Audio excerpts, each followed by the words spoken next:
Welcome, everyone. My name is Jenna Dean, and with me today are my Toward Zero Waste teammates, Brandi Hutton and Elodie Saraskis. We're so excited to dive into meal planning as a way to reduce stress, save time and money, and most importantly, reduce food waste. We will have a Q&A section at the end, so feel free to add your questions to the chat throughout the presentation.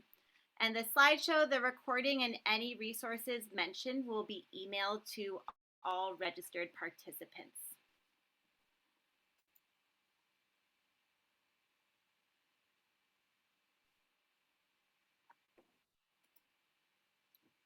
Please excuse my slow computer. Here we go.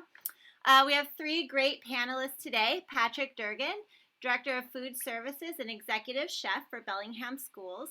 Lynx Hawthorne, owner of Hawthorne Kitchen, and Elodie Saraskis, sauté cook at Storia Cucina, and our very own Food Recovery Vista member.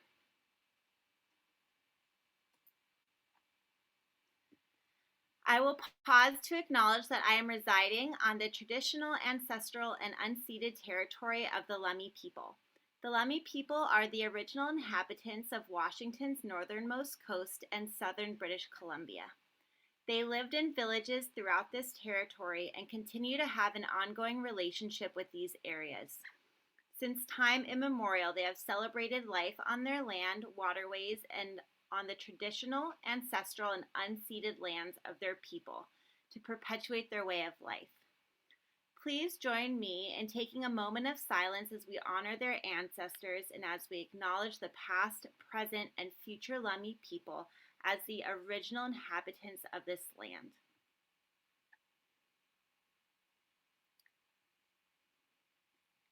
And I'd like to thank the Lummi Indian Business Council for offering this acknowledgement for others to use. You can find out which ancestral lands you're occupying by visiting the link in the chat. Acknowledgement is just a first step, and we invite you to take action to support the Indigenous peoples of your area. Make sure to explore the native land link if you aren't aware of who they are.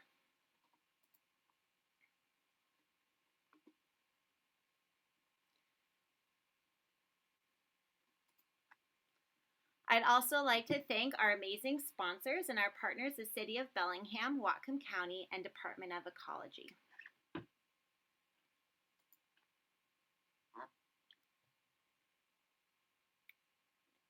And Brandi, I'll pass it to you.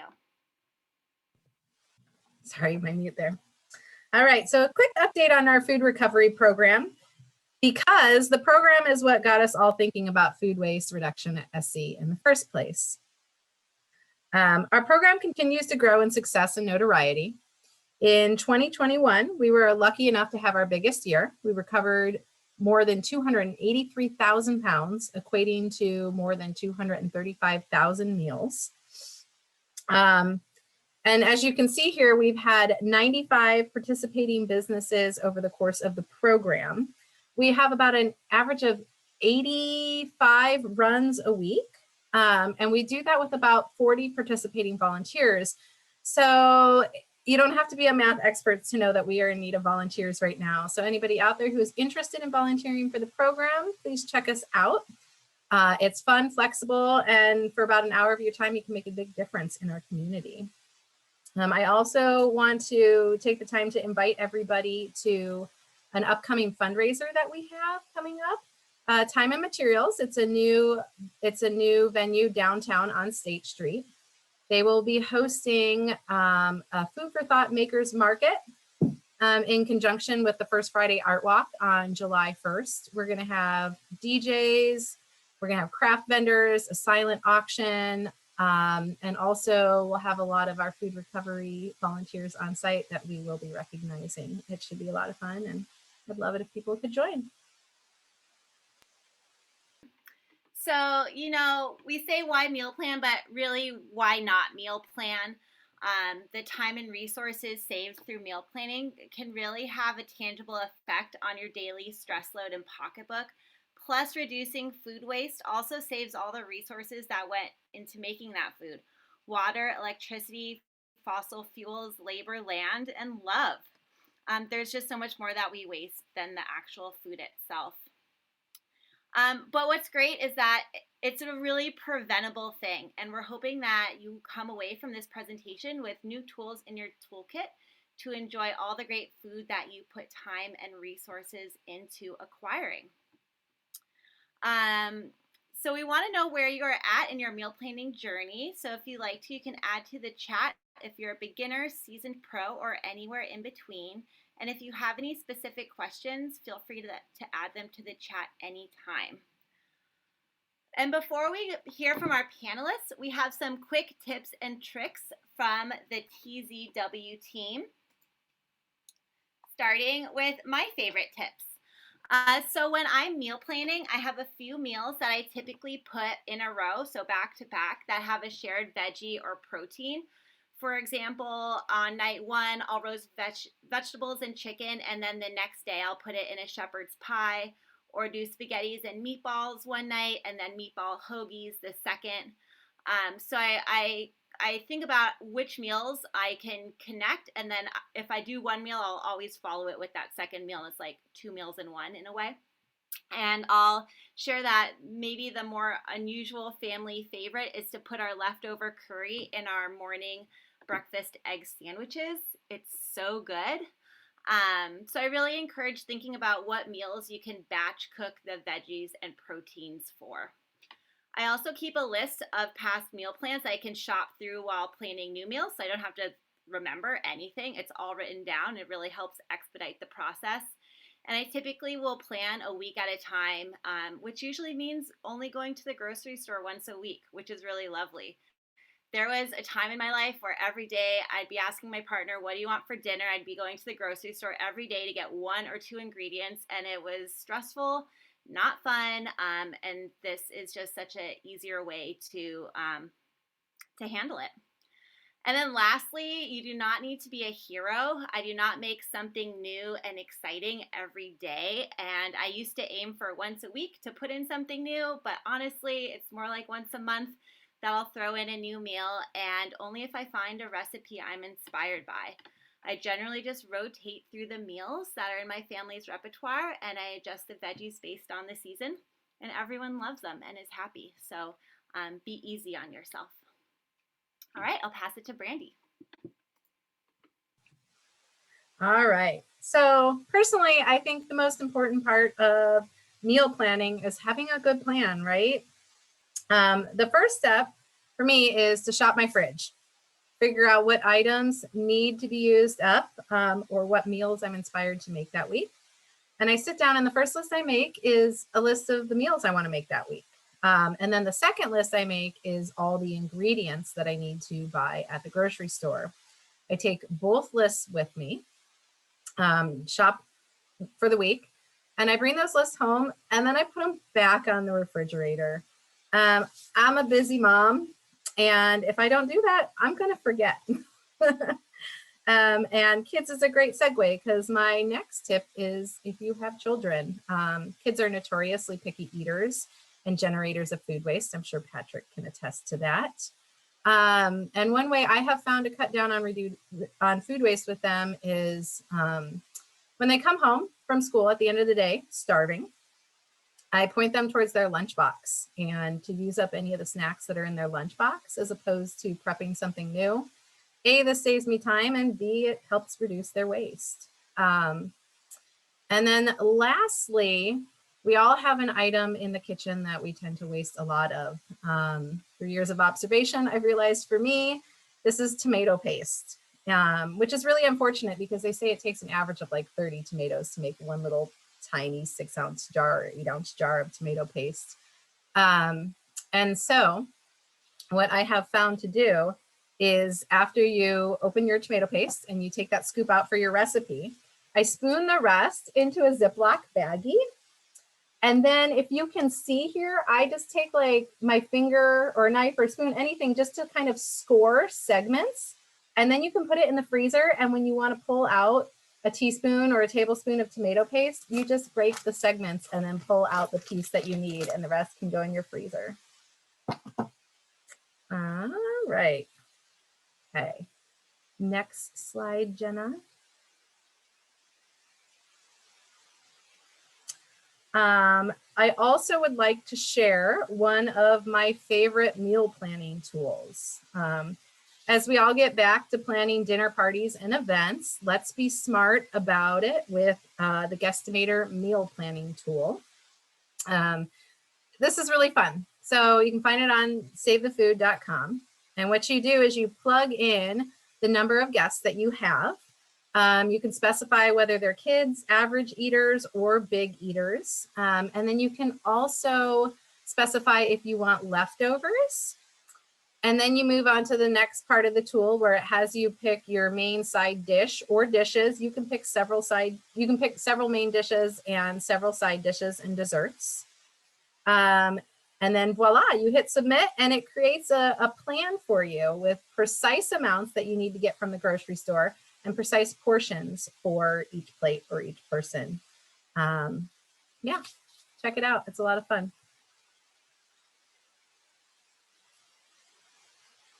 All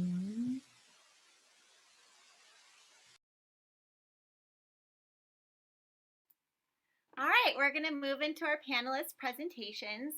First with Elodie Saraskis of both Sustainable Connections and Storia Cucina. Elodie, I'll hand it to you.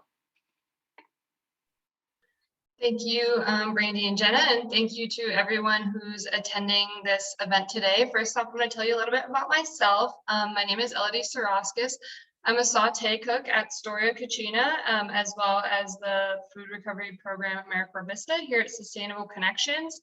I first discovered my passion for cooking when I was a kid. My parents worked a lot, and whenever my dad came home, we would always make dinner together.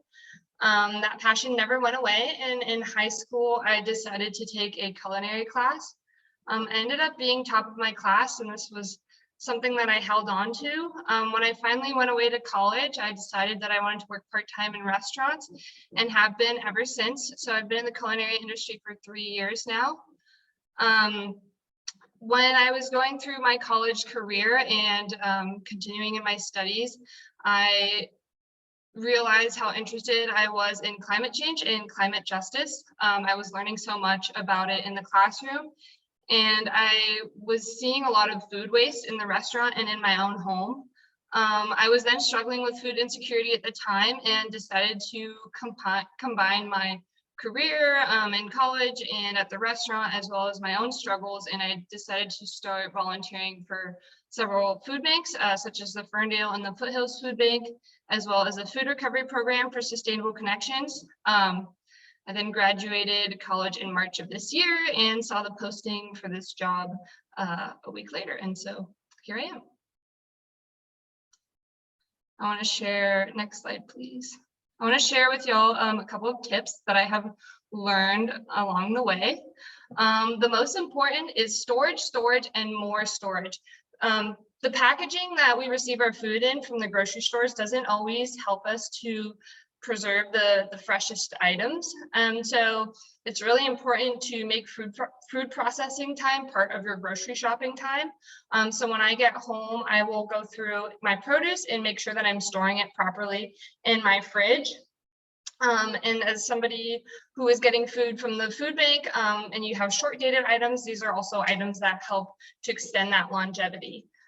Cook like your granny. My granny always canned all of her garden veggies, and we were able to eat zucchini pickles in the winter. Sounds weird, but is really delicious. Also, freezing is a great way to keep your food fresh. In this image, I have some okra and some dragon fruit and chicken carcass from a rotisserie chicken. So I will be using that for stock.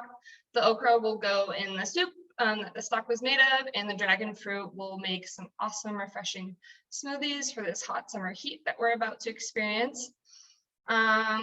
Let's see. You can also pre-cook food in large batches and stick them in the freezer, as well as your bread. And like I said earlier, canning is a great way, and fermenting your foods is also a great way to preserve them. As well, as far as putting your food away properly, separate your fruits and veggies and keep bananas away from everything. They cause your fruits and veggies to ripen faster. For example, if you want your avocados to ripen faster, you can throw them in the fruit bowl and they will get mushier faster. Put your veggies in the crisper naked. The plastic bags often suffocate your veggies and doesn't allow for them to breathe, making them wilt faster. And not everything has to be refrigerated. Tomatoes keep better outside of the fridge. So does basil. I learned that at Storia. Onions and potatoes can stay outside of the fridge as well. And some veggies are kept better stored in a jar, such as herbs, cilantro, or celery. If you put them in a jar of water and stick them in the fridge, they will stay fresher longer. Yeah. Also, let's see, only buy what you need is very important as well. I just cook for myself, so it can be hard to fathom just meal prepping for one person, but I end up with a lot of leftovers, which is great for the week. Say no to plastic if you can. I know that is a little hypocritical based on the pictures I have, but it's okay. We're all on this towards zero waste journey together. Get some reusable cloth bags from the store and use plenty of jars for storage. Also use beeswax wrap if you can, and you don't need to buy new cloth. You can use some old rags or t-shirts to create your own bags. Also, another tip that I have is you can make soup. I like to make what I call struggle soup, and I'll take random items from my pantry or produce from my fridge that is ready to go. Or if my freezer is getting full, I'll make some soup, and it is great for a meal prep pinch. And lastly, if you're looking for some storage supplies, you can always go to the Living Pantry in Pumped Bellingham. Tomatoes are your friends and food. If you get that reference, kudos to you. Tomatoes are one of the items that are most easily wasted that I have seen in my experience. Some ways to preserve them are you can roast and freeze them. You can make and freeze tomato paste or sauce. You can also ferment tomatoes, which sounds difficult, but the natural sugars in tomatoes allow for them to ferment naturally and is also food safe. I have shared a recipe here from Zero Waste Chef, which is one of my favorite resources. And she has a Bloody Mary mix, fermented Bloody Mary mix recipe on her website. You can also dehydrate your tomatoes, can your tomatoes, and make tomato powder. This can be used from the tomato skins after you blanch them for making soups and sauces. I like to add some flake salt to my tomato powder, and it is an extra tasty seasoning.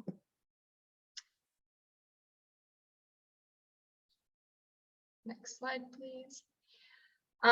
Next up is bread. You better believe it.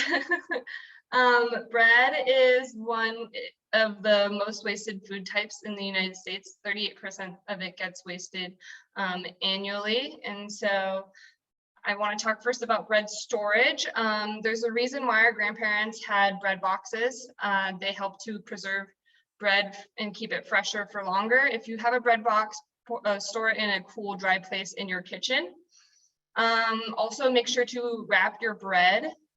And if you're worried that your bread will go stale or mold before you have time to eat it, you should throw it in the freezer. If you have a whole loaf, don't slice it before throwing it in the freezer, or else it'll freezer burn faster. You can also consider purchasing reusable bread pouches. They are also freezer safe and will help to preserve your bread for longer. So what to do when your bread goes stale? Well, first you can try and give it a little CPR and revive it. Well, I don't think bread could take CPR, but anyways, if you're a pinch, you can wrap your bread in a wet paper towel and throw it in the microwave. And if you have a little bit more time, you can wet your bread. I know that sounds weird, but it actually works really well. You can wet it and wrap it in some aluminum foil, throw it in the oven. Make sure you preheat your oven beforehand and turn your oven off once you put the bread in there. This effect only lasts a couple of hours, so make sure you use it soon. Your bread is rock hard and you want to process it into something else. Sometimes reviving it can help to cut it down. For example, to make bread pudding, you can make savory or sweet bread pudding. Savory bread pudding is called a strata, and you can kind of make a casserole out of it. This is the bread pudding that we make at Storia, and we use our day-old focaccia and other bread types for it. One of my dad's tips is to soak raisins in rum overnight for an extra taste in your bread pudding. You can also make croutons from your stale bread, and you can put those croutons in a food processor, make your own breadcrumbs, and put those on top of your zucchini or your carrots and throw them in the oven for some healthy, delicious fries. And next slide, please. Lastly, I want to talk about food insecurity. As somebody who's struggled with food insecurity, I was really nervous about going to the food bank and asking for help. But once I learned of the resources out there, it has helped me to like become an advocate for people that are struggling for it, and to know that it's a normal part of life. It's nothing to be ashamed of. I think access to healthy and nutritious foods is a human right, and no one should have to choose between having 3 meals a day and paying for a want and or a need. Here are some resources: the Bellingham Food Bank, the Ferndale Food Bank, the Foothills Food Bank, the Miracle Food Network.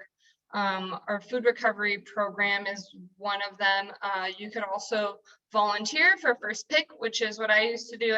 This box on the left is from the Ferndale Food Bank, and those are some awesome produce that I got and was able to meal prep with those.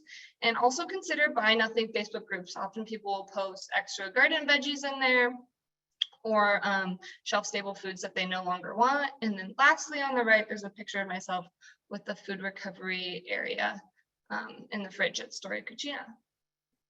That's it. Thank you.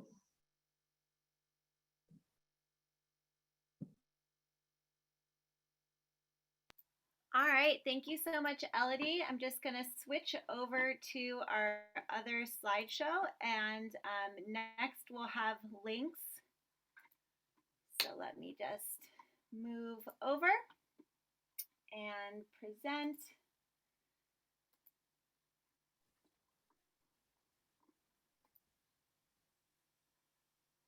Great.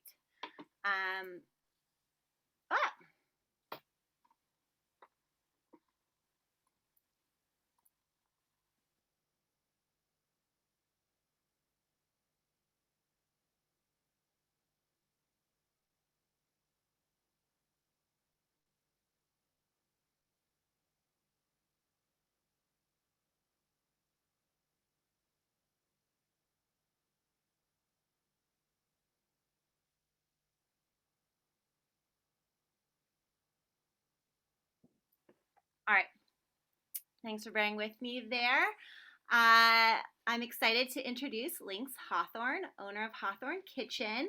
Lynx has worked in all aspects of the food world, from host to lead chef to traveling kitchen builder. They use food as a foundation for healing and find inspiration from sharing with others. Hawthorne Kitchen is a zero waste, hyper local, organic meal prep service with delivery to Bellingham. Meals are nutritionist approved whole meals that are delicious and quick to prepare. Lynx, thanks for joining us today. Thanks, Jenna. I'm really excited to be here with you all. I've already learned so much just in this first half of the program. So thank you all for setting it up. I just kind of wanted to talk about how I personally do my own meal prep, and I kind of made it in 5 easy steps. So if you want to go to the first slide, we got step 1, plan, which is like the most important part, I think. So first I kind of look at my schedule and I'm like, what do I have going on for the week? Where do I have the most spaciousness, and where are the crunchy moments where I'm not going to have very much time and I'm going to need that like a quick and easy meal. So I kind of make a count. I'm like, how many breakfasts, how many lunch, how many dinners, how many snacks am I going to need for the week?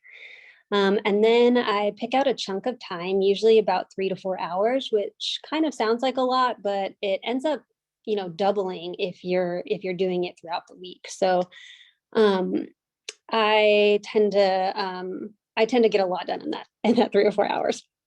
And then one really big perk is that it's just like one big cleanup rather than doing it every single day. So next I look at my little like handy dandy weather app and I'm like, what?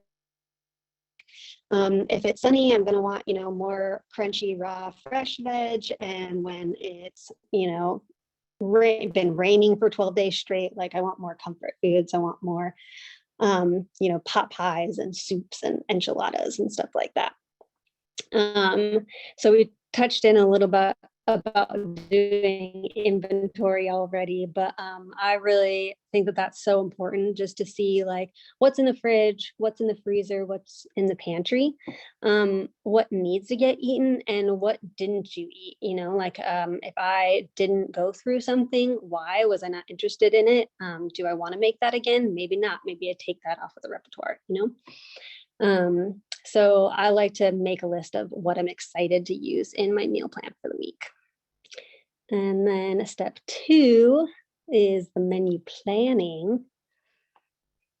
And this is just an example of what Hawthorne Kitchen's meal plans look like, but they're kind of fancy. When I'm doing it for myself, I kind of I do it a little bit more simple. So there's a bunch of different ways that you can meal prep. One way is to batch cook just a couple of meals and put them all into individual containers, and kind of it just is like a grab and go. And this works really great for folks who just want to heat and eat. I do it a little bit differently. I kind of have a hybrid, but I'll go into my method in the next slide. So I say plan for the realistic you, not the ideal you, because you're going to go through all the effort of preparing this food in advance and you don't want it to go to waste. And we all have our ideal health goals, but I really like to stick to the foods that make me happy and the foods that make me like excited to eat. And then of course, like eating with the season, the foods that are the most nourishing to us are usually the ones that are growing at the moment. I think we should indulge in what's in season. And we are so privileged to live in a place that's so abundant with food growers. The more that we support the local economy by purchasing food, the more food they will continue to grow for us. So it's kind of a mutually beneficial relationship. Okay, next slide. So this is kind of my personal meal prep method. For the week, I'll usually do 2 grains, 2 to 3 proteins, 1 starch, 1 green, a couple of veggies, some sauces, condiments, and then maybe something sweet and maybe some snacks. So for instance, let's say for the grains, maybe I would do like 3 to 4 servings of rice and maybe a baked good like biscuits, like a simple like drop biscuit or something like that. And then with the proteins, maybe I'd say like salmon because it's salmon season, and maybe some of like Eat Thoroughfare's local like tempeh. And then I would probably keep the salmon raw, but cook the tempeh. And then I would do 1 starch, batch cooked, kind of like a big thing of like potatoes or like sweet potatoes with like some onion and garlic. And then 1 green, I'm really liking bok choy right now, so I would do that raw and freshly chopped. And then, your mix of veggies. I really like, shiitake mushrooms, bell peppers, carrots, broccoli. That's kind of what I would do for the week. And then 2 sauces. So maybe like a red pepper chili sauce. It's got a little bit of heat, and then maybe like a pesto or like a cilantro lime crema or something like that. And then, you don't have to make your own sauces. That can seem kind of like overwhelming sometimes. But like the co-op, I know the Skagit Valley Co-op does. I don't know if the Bellingham Co-op does, but they have reusable container sauce jars, so that you can just like buy a sauce quick and easy. And so then for the condiments, I like to have a wide variety of condiments. I want like my pumpkin seeds and my kraut and my kimchi and my sprouts and seeds and lots of like things to like sprinkle on the food after I make it. Makes the meals really versatile. And then for the something sweet and my snack, because it's coming into strawberry season, I would make like a compote or something like that, and then add it to my biscuit for a sweet snack. And that's kind of my method for batch cooking. And then we've got step 3, which is bringing home the veggies. So we got the plan, and then we'll make a list, and then I'll go shopping. And I really like to go directly to the farm stands at this time of the year. I live out in the county, so it's a little bit easier for me. But there's the farmers markets that are on Wednesdays and Saturdays. There's the co-ops. The food bank is such an amazing resource. There is such an abundance of produce there this time of year, and they have boxes for you, and you can just go fill up your box. And so it's also zero waste, at least for the produce. And then for larger families, or if you're going to do any of the food storage things like freezing or canning, the Puget Sound Food Hub is a really great resource. So now we're going to cook. And this is just a picture of a bunch of meal prepped food. We've got some enchiladas, some veggie hummus plates, some borscht, some salmon, some stuffed peppers. Now I'm getting a little hungry. And then I've got some strategies for cooking on the next slide.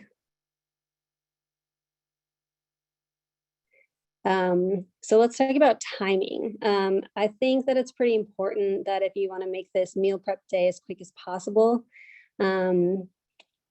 that you start with the things that take the longest. So the grains, the beans, and the baked goods. And then I do the most messy things, or the most complicated things, the things that take like the blender, and where you might be like getting like green sauces on the wall and stuff like that. So after those things, I'll do like kind of a sanity clean is what I call it. And then by that time, like the grains and the beans are done cooking and you can start to cool them. I'll put them in their glass dishes immediately and put them in the fridge without a lid. This helps to prevent the growth, bacteria growth. If you don't have glass dishes, you can use like a big baking sheet and then put them into your plastic dishes after that. So once everything is in the fridge and is cooling, I'll start chopping the vegetables and washing the lettuce and stuff like that. There are some vegetables that do really well pre-chopped and some that don't. There's a couple of tips and tricks for that. Cut potato works really well if you store it in water. Avocados just like don't work well pre-chopped. And then some things like cauliflower was an interesting one to learn, is that it just like starts to get really stinky in the fridge once it's pre-chopped after like day 2. So you kind of just live and learn with that. You figure out like which things work and which don't. So after all the vegetables are chopped and packaged and put away, you can do anything you need to do to prepare the toppings. Maybe that's spreading some seeds or toasting nuts or chopping fresh herbs. And then after another clean, I prepare the meats, and I do this last to make sure that I don't contaminate any of my fresh vegetables with raw meat juice, because that's not good. So I'll spice up my ground meats, marinade chicken and steak, and I usually don't do anything with seafood. I want to be able to just grab it from the container, put it in my hot pan, and get cooking. Yeah, so that's my strategies. Why I do it this way, I think, is because for 2 reasons. I don't know what I'm going to feel like eating in advance a lot of times, and I want to make sure that things are separate so that I'm able to make last minute decisions when it comes to what goes on my plate. And 2, except for a few cases, I prefer my food to be as fresh as possible. So when food is pre-cooked, it loses some of its valuable nutrients and also just looks a little lackluster. I think we eat with our eyes and our noses first. So I want my food to be quick, easy, and I want the most nutrients to be available to me. And but this works for me because I have access to a kitchen for most meals. So for folks who are bringing their lunch to work and stuff like that, it makes more sense to batch cook the other way. So it kind of just depends on what works for you.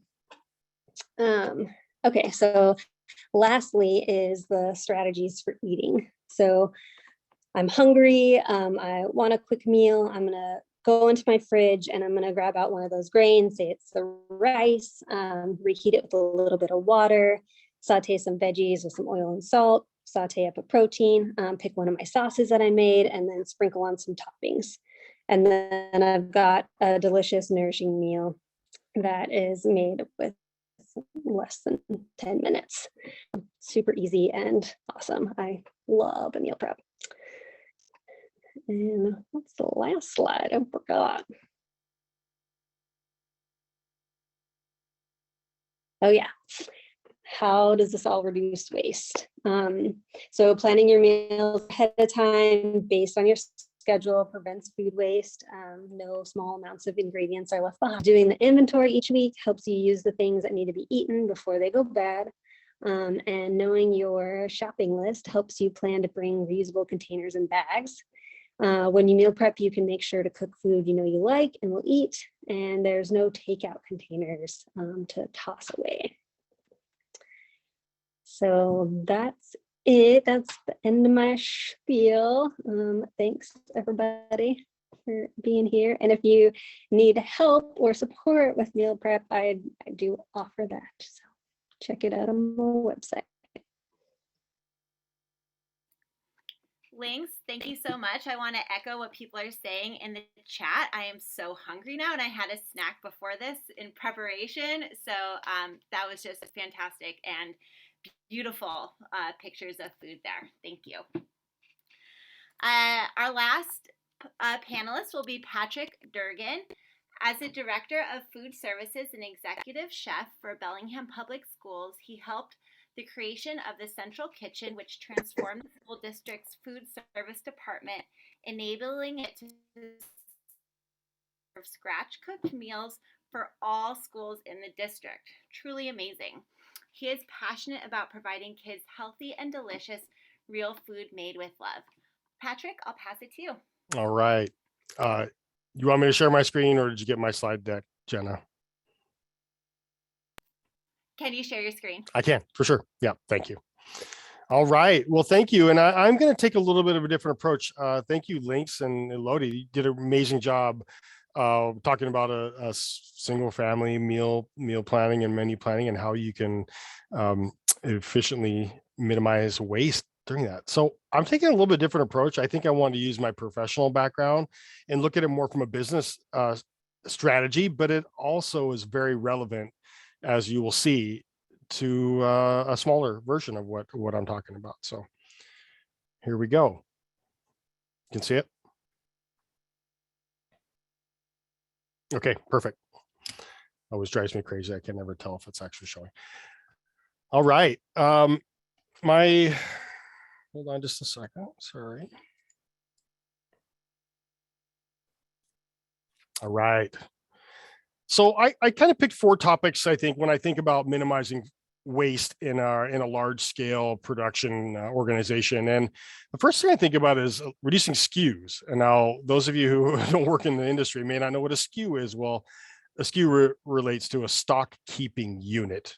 Basically, that means how many different products you have, right? Each particular bean, each particular tomato, whether different varieties would represent a SKU.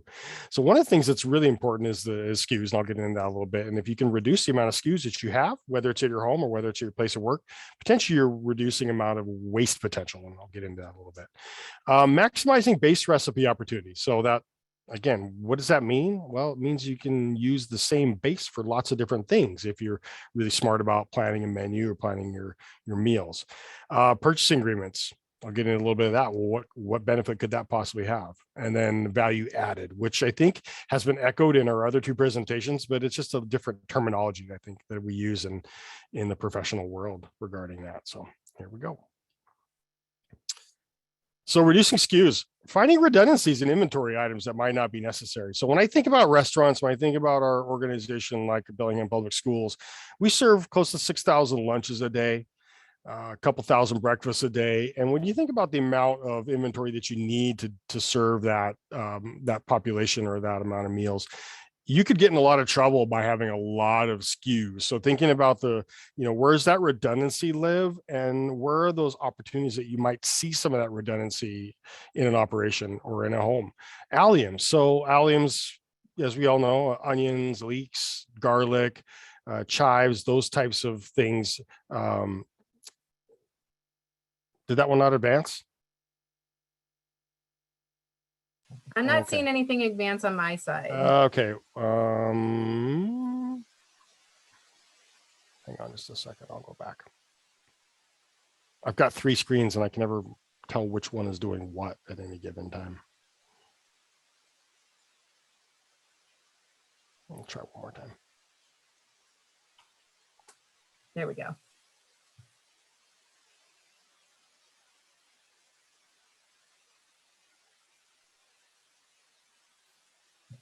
And maybe just clicking on them as you go. Yeah, I had the wrong screen going. Okay, can you see that one? All right. SKUs, reducing SKUs. Yes. I All can see that right. one. Okay. Sorry, I'm getting old. I know when I can't manage technology, I'm certainly on the long side of life.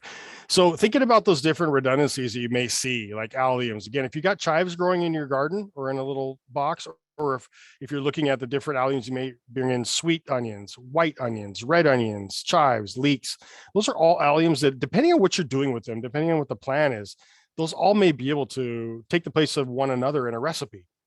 So thinking about, are you processing? Are you showing this as a garnish? So if you're talking about a chive garnish that you want to apply to a particular meal, well, you may need a chive, because I don't think that a sweet onion would necessarily work for that. But we're thinking about the different elements in a recipe that can make a difference. Leafy greens, another example of that. Are you bringing in 2 or 3 different types of greens? Which greens last longest? Which greens do you like the best? And so thinking about the different choices that we can make, greens might be something you want to get fresh every single day. That, drop them by a market, drop them by a store. If you like a particular green that doesn't hold very well, like plan that into your program, or into your menu, plan that into your planning purposes. Canned and dry goods. So I think a lot about canned goods, and in our operation, we may be looking at 2,000 pounds of a bean that comes in on a pallet. Well, if I've got 6 different types of beans, black, pinto, white, navy, depending what I'm doing with all those beans, does it make sense to have them all? When I look at my warehouse space and think about a pallet of beans that gets used in one recipe in a 6-week cycle, that may not make a lot of sense. And so that's one of those opportunities that we would look at and go, does that make sense? Well, we're using that bean in a bean puree or a hummus as well.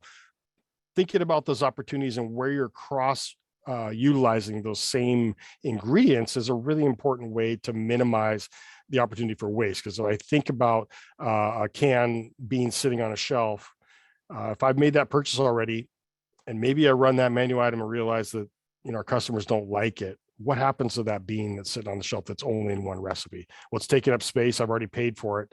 And there's a lot of costs that go along with that. If it's something you're holding in a refrigerator, you're paying to keep that product cold. So all those different elements and costs come into play. Something that we think about a lot in restaurant world is, large pack size versus small pack size. You're obviously going to see value in a larger pack size. You can look at the cost and go, well, actually, price per pound is better if I buy in a bulk.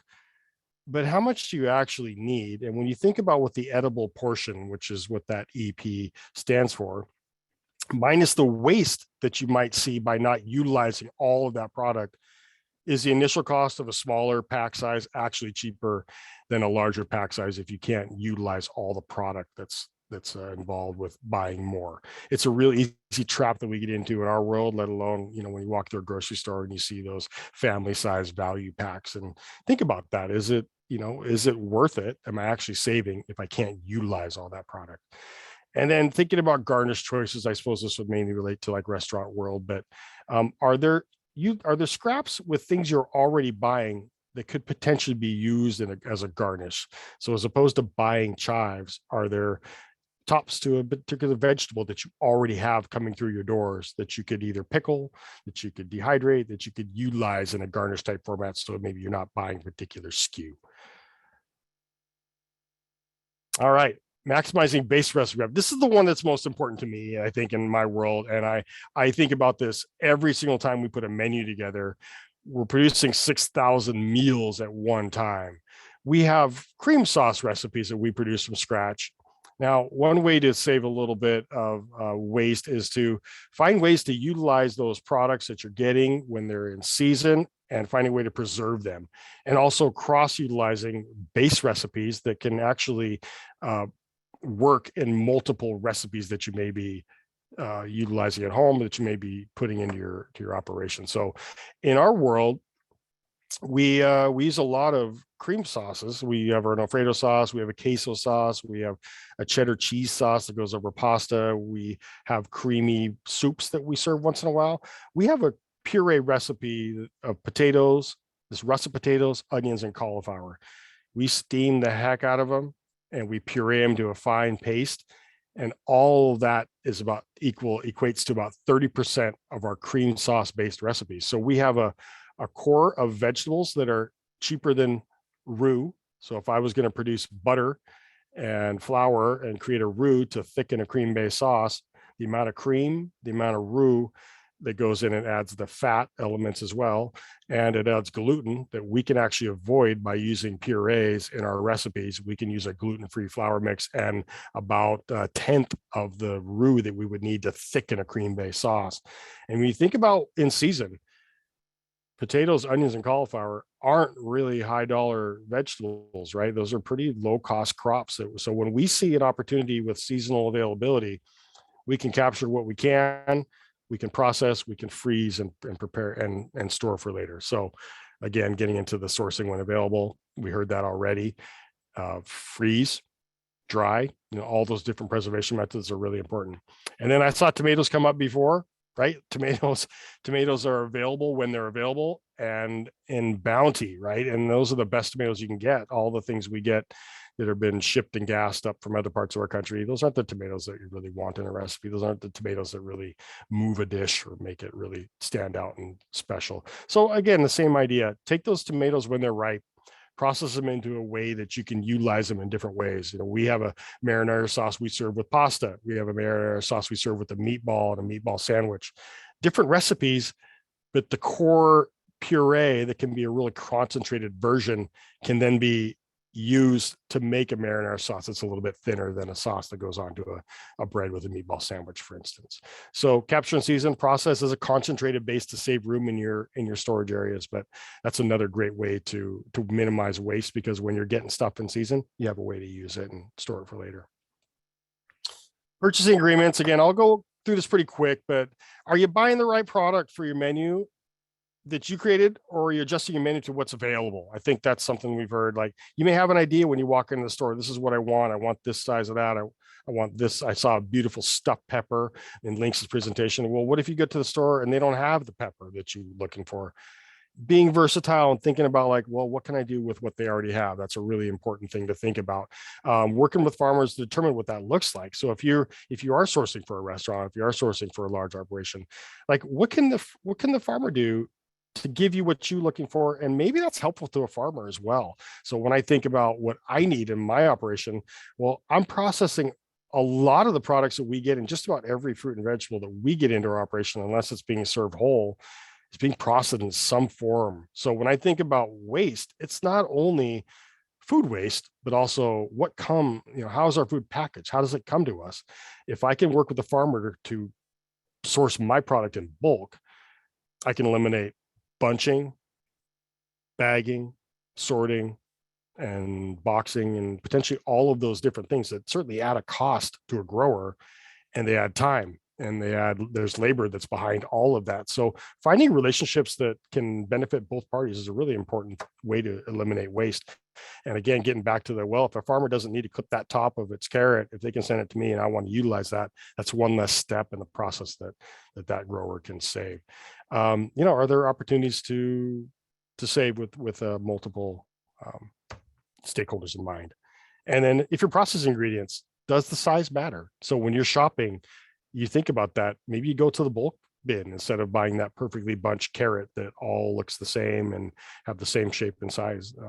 Is that necessary? And if not, look for those bulk areas where you can maximize that opportunity.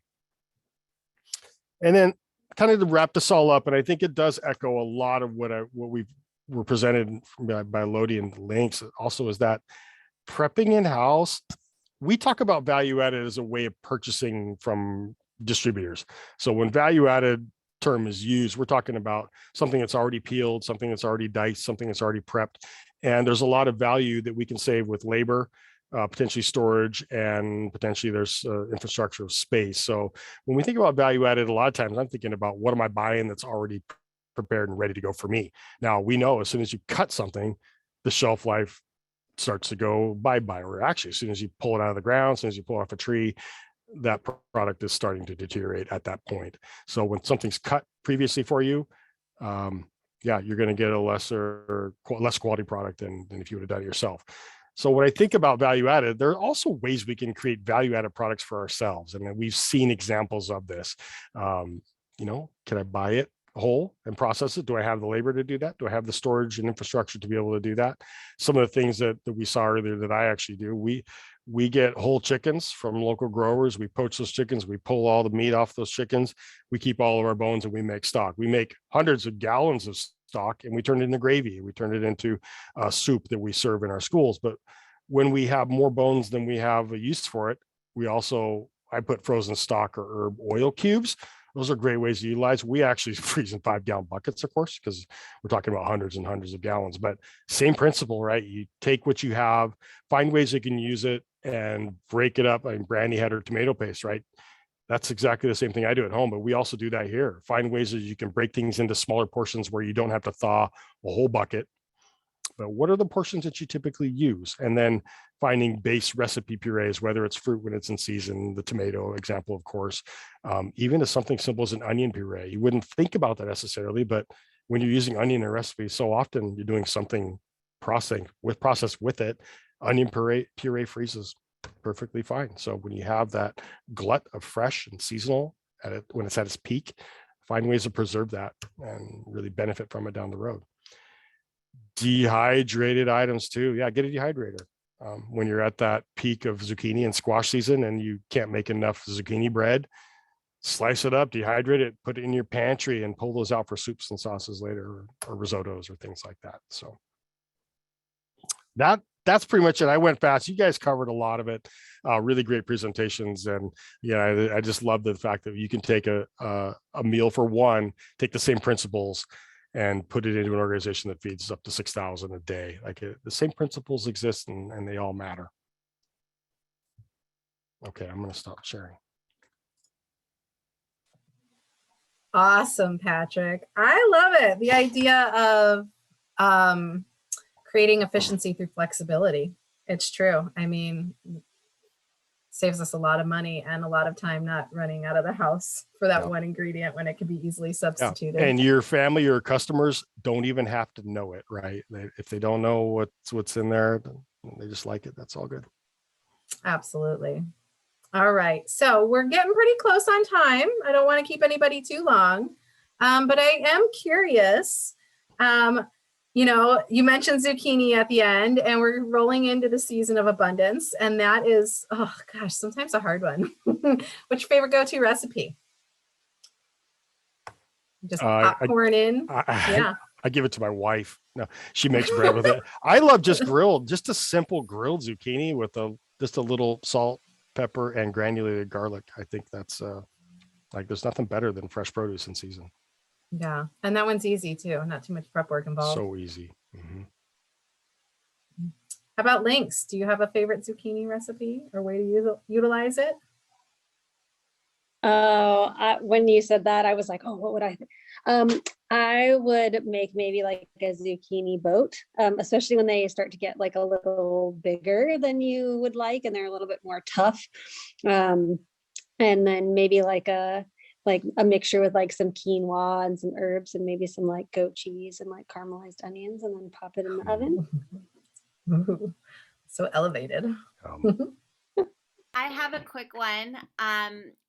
Last summer, I had a bounty of zucchini like we often do, and I processed it with the shredder and made zucchini bread and then froze it. So I'd make 2 zucchini breads, eat one at that time, but then freeze the other one, and ended up with 3 or 4 zucchini breads in the freezer that I got to take out when we'd have family visiting us throughout the winter. It worked really well. Yum. I really like to do like zucchini pancakes. You can do it's just like pancake mix and zucchinis. zucchini fritters, zucchini fries. I had another one, but yeah, zucchinis all kinds of ways. They're so yummy. I will say that a couple summers ago, I was cued into the fact that you can make an apple pie with zucchini and no one would know the difference. And it's true. So I made apple pie with zucchinis because they're pretty bland and you can flavor them up however. So you choose your apple pie spices. I made sure to use a lot of lemon because to me, apple pie, that's like what makes it that zing. And it was pretty amazing. Goodness. Right. Yep. Growing zucchinis. Hidden nutrition. We love it. Exactly. Well, thank you everybody so much for coming. There was so much good information here. Lots of tips and tricks. We'll be sending out an email as a follow-up and include this recording. So please look forward to that. And I hope that we'll see you all on Friday, July 1st at Time and Material. But if not, I understand. Thank you, everybody. Have Thanks, a great everybody. night. Bye. Bye.